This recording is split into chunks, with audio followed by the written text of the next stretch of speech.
Don't say the truth what they be saying in the barbershop or at school or just doing talks or whatever. Just come on here and say some bullshit,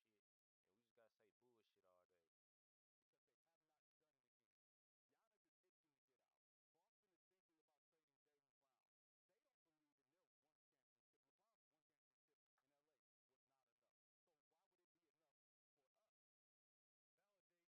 all day. Thank you, thank you. That's the validation. He look dumb as fuck.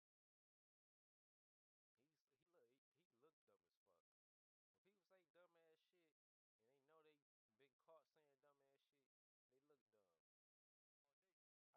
been age restricting my videos for swearing. Let me chill.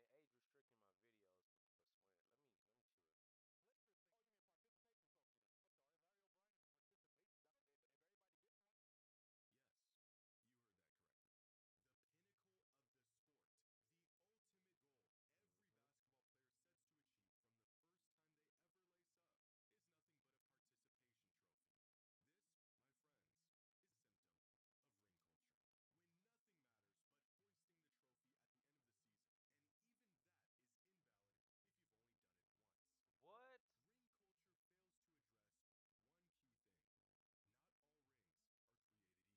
Nah, that's true. Mm.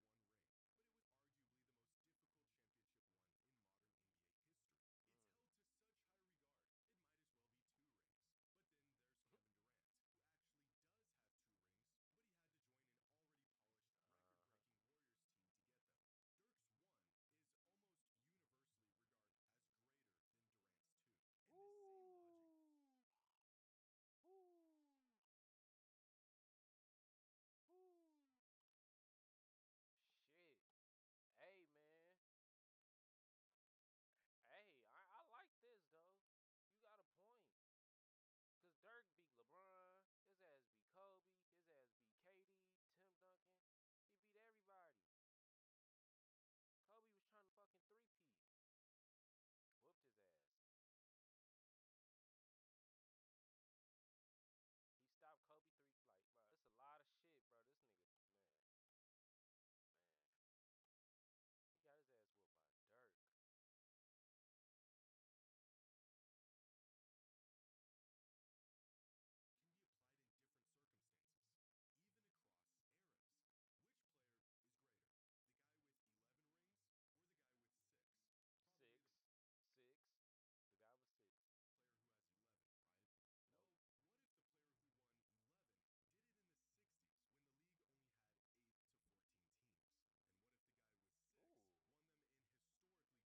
Ooh. Everything you learned in math class, in some situations, Mm-mm. 6 is actually greater than 11. But Mm. can this same exact logic be applied to today's league? If the evolution of the league makes it clear that Jordan 6 is greater or at least equivalent to Russell's 11, then what is the Mm-hmm. equivalent to Jordan's 6 rings in today's NBA? Nothing. Nothing. Nothing. And by the time we get to the end of this video, I don't want to hear. I don't even. I don't. Nobody's even close, Jimmy. I know what you're trying to do here.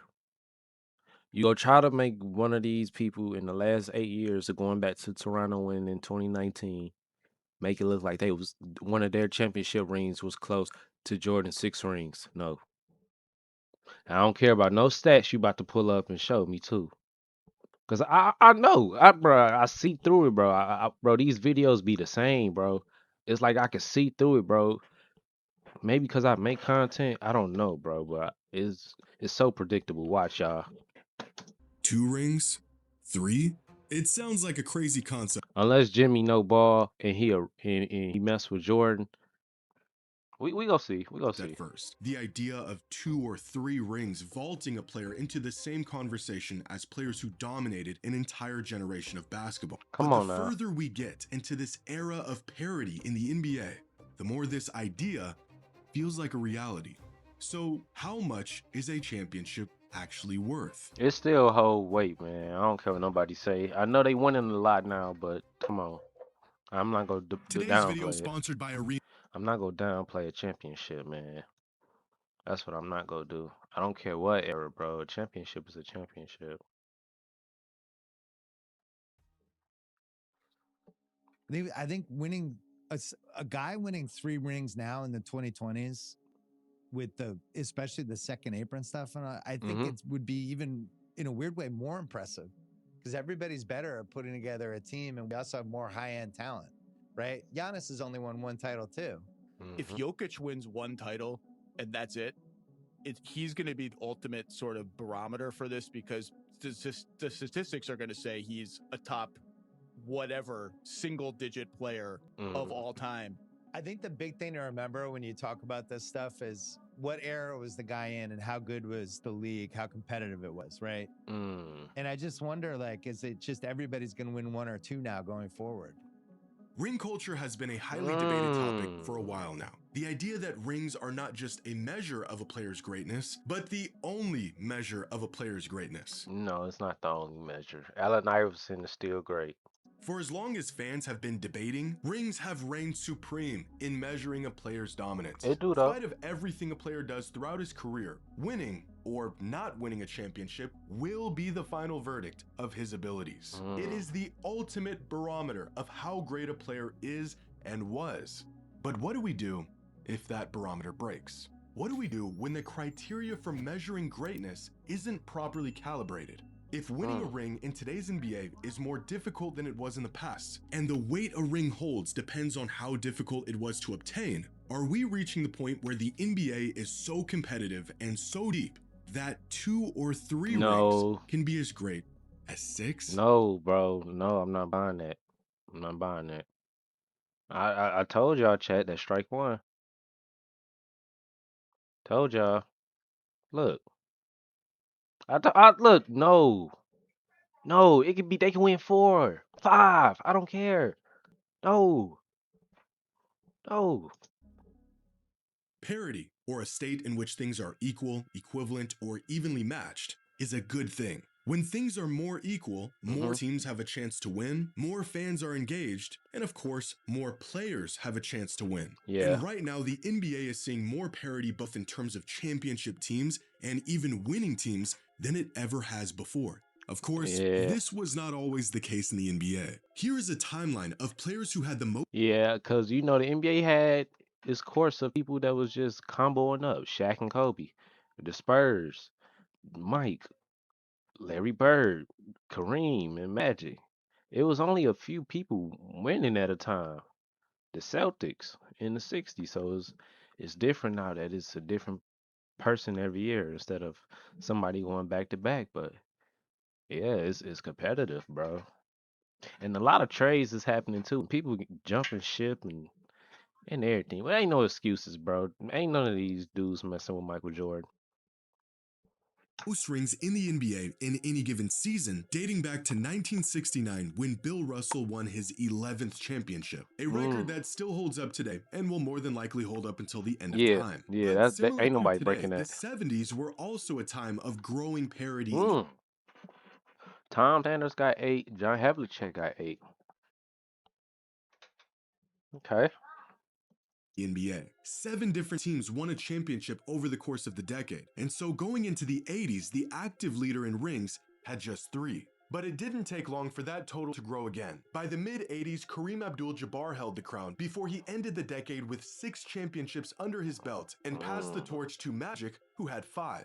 Shortly after, the Chicago Bulls took over the lead, and it was Michael Jordan and Scottie Pippen who had the most championships of any active players clear up until the early 2000s. By 2005, the crown swapped heads between Shaq, Kobe, and Duncan up until 2016 when both Kobe and Duncan retired and Tony Parker held the crown for a few seasons before retiring and LeBron winning his 4th championship in 2020. A couple years later, the Warriors won a ring in 2022, and since then, nothing has changed. Which leads us to where we are today, where among Hall of Famers and all-time greats, the active players with the most rings in the league. That's why LeBron want to go. He want to get that 5. And he chasing. He always gonna be chasing Mike.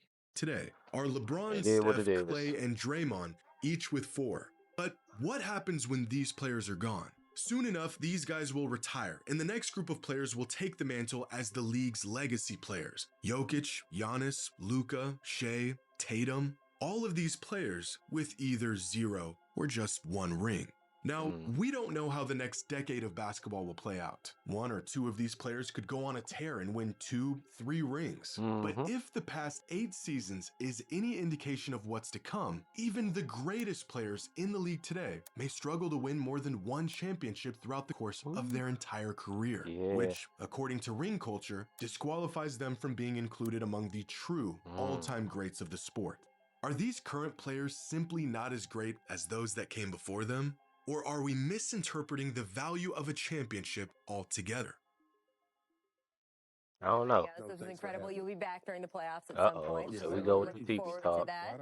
7 rings. Can you just loan him one? Just one. Nah, dog, you got to earn it. It would be right if I gave it to you, right? You did a lot of great things in the NBA, but you know. You heard the man. You got to earn your rings. If there's any player that knows a thing or two about rings, it's this guy, Robert Horry. He's got the most rings of any player in modern NBA history. 7 championships in his 16-year career, and he hits some of the biggest shots in playoff history, thus giving him the nickname Big Shot Bob. And he said this to Tracy McGrady, who of course never won a ring. And by ring culture standards, this is a perfectly normal and applicable thing for Mr. 7 Rings to say to Mr. 0 Rings. There's only one problem. Robert Horry averaged 8 points a game in the playoffs, was not the driving force behind those rings, and only even started in 2 of those championship runs. Tracy McGrady is one of the 50 greatest players to ever lace up. This is the effect ring culture has on basketball. If you didn't know any better, you would think Charles Barkley was an absolute slouch the way Shaquille O'Neal addresses him on television. That his opinion on winning and dominating the field is invalid because he never won a ring.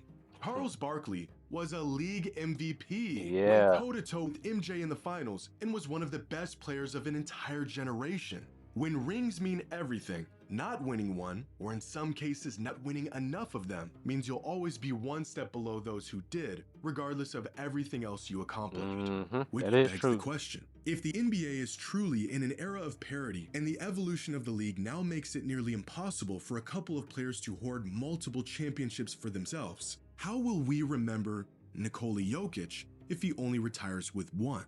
Woo! Well, we gonna say he helped the Denver Nuggets bring a chip, but after that's all said and done, you go have more conversations like, man, he should have won 2. He should have won 3. So, but he don't play defense. He get exposed in modern day time. He only go have 1 championship because he don't play no defense. And you and Jamal Murray is cool, but y'all gonna need a third piece, man. And right now, Cam Johnson ain't it. How will we remember young And Aaron Gordon, he keep getting hurt every season. Giannis Antetokounmpo if he only retires with 1? If he only retire with 1, I know what I'm gonna say about Giannis. He had opportunities to go to other teams, just like now. He could have went to Boston. This nigga chose the Heat. You chose the Heat out of all teams? What? That's crazy. That's crazy, bro. But if he retired with him, then he wanted to stay loyal to the Bucks many times when he could have left.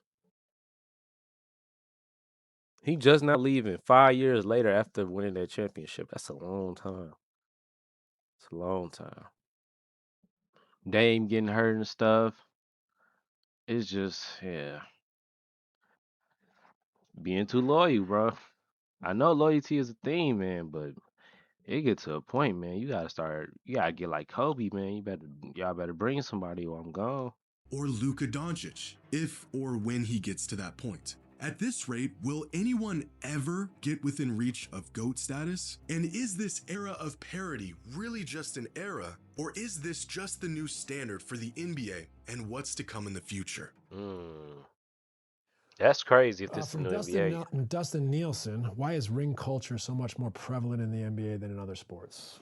Yeah, why? I don't know why it's discussed so much in our sport and why it's the A-all, B-all of everything. Like, okay, or if you won 1, then you can't be in the same conversation with this person. It's like, but that's a great point because what you're saying is like, no matter what you have, you need more. No matter what. Right. No matter what. It never ends. Yeah, a ring is a team accomplishment. We got to be careful sometimes how we can be so dismissive of a team, a player, an accomplishment, or a failure, because these are the best in the world, no matter how you slice it. He doesn't have a ring. It's like, have you actually sat down and actually like really looked at this guy's career and what he was able to accomplish, you know? This was LeBron's take on ring culture last summer on a podcast with Steve Nash. A sensible take on a highly debated topic. Rings are great. They are the pinnacle of the sport, but they shouldn't completely define a player's legacy. And I'm sure the reactions in response to LeBron's stance were just as reasonable and rational as his was. Factually incorrect. I'm just saying, he took individual credit. No, you didn't do that with him right now. Let y'all have that. No, let y'all have that. Keep it right. Hey, no. You can't. Actually, people lost their minds, still clinging to the idea that rings are, in fact, the defining factor of a player's legacy. But if we don't know how to measure a player's greatness, and neither does LeBron, then maybe Michael Jordan himself might have some answers. Okay. You're never going to say who's the greatest of all time. To me, I think that's more for PR and more for selling stories and getting hype. Jack and Tiger never played against each other. They never played in the same tournament. They never played with the same equipment. They never played with the same, length of golf course. I never played against Will Chamberlain. I never played against, Jerry West. To now say that, one's greater than the other is being a little bit, unfair.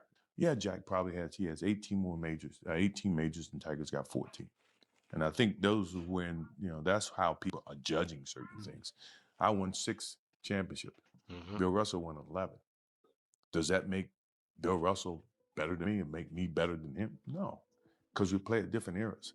So when you try to equate who's the greatest of all time, it's an unfair parallel. It's an unfair choice. What Michael is alluding... Mike, you my dog, but that's low key. Like, I get it. I guess Mike is just saying like,